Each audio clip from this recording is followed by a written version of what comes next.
Assalamualaikum and hi everyone. In this video we are going to cover De Moivre theorem.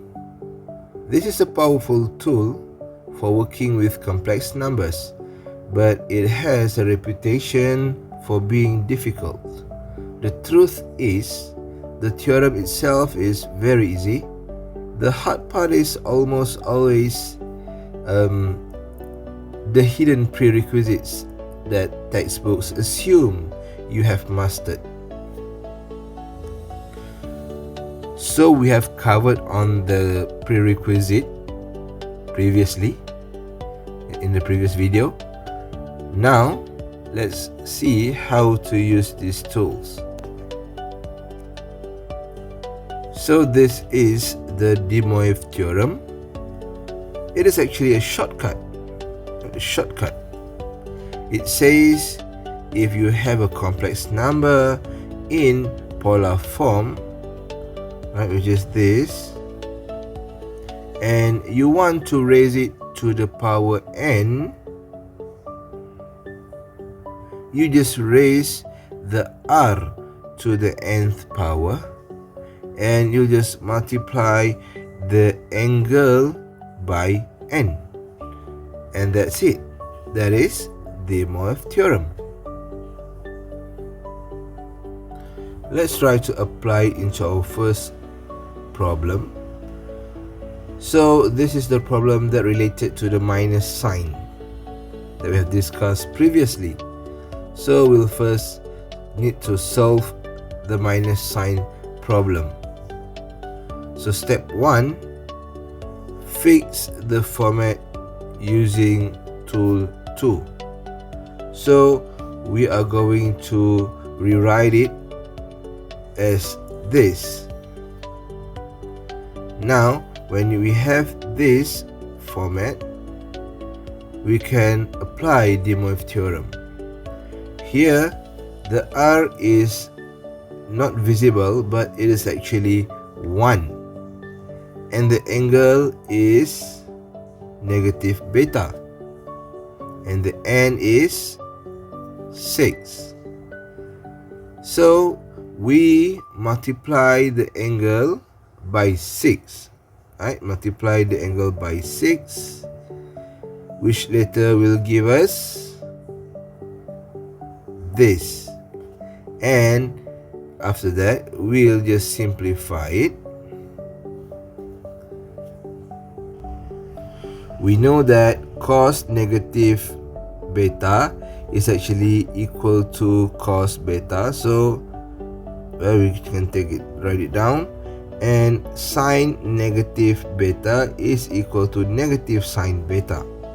So put all together, this is the answer. If you're having a problem in getting this, or problem in getting through the whole process, I encourage you to look back at our discussion on the minus sign problem.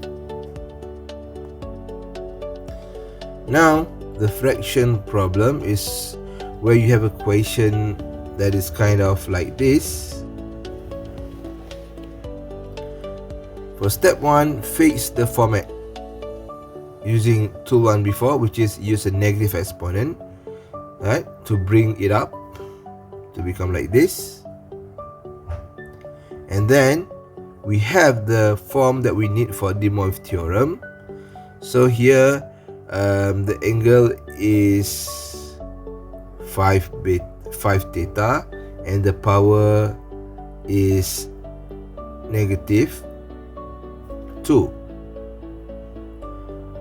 So using De Moivre theorem, we know that we need to multiply negative 2 with the theta, and of course we have actually here we have the r. The r here is actually 1, so it is not visible, right? Because it doesn't matter, right? Because it is just 1. Even if you over it with make it to the power of negative 1, you still get 1, so it is not really matter. So we'll just multiply the negative 2 with the theta,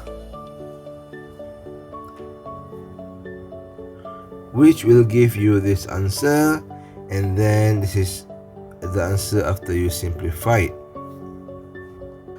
Finally, the most common type of problem, the problem of 1 plus j to the power of 3. Step 1, you must convert it into the polar form. Okay, so we must find the r and theta. So the r and theta for this a plus bj. So the r is set 2 and the theta is actually 45 degree or pi over 4. So for simplicity, you can always use the degree instead of radians, right? So you can always use 45 degree and 45 degree. So next we have this form. We can proceed to apply the De Moivre theorem. So for De Moivre theorem, it is Zn r to the power of n and n times with the theta. So again, we change this where we use degree. So instead of radians, just for simplicity, so just multiply everything in. So you should get this is 135, right? 135.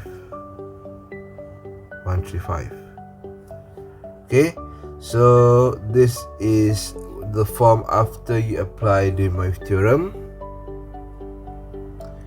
And then now that we have it, so let me change this first. So this is 135 degree, 135 degree. Okay, the next thing to do is actually just to calculate this form into the standard form. So what do you do? Just multiply the r with cos 135 and the r with sine 135. So you will see after you calculate it, you should get this answer.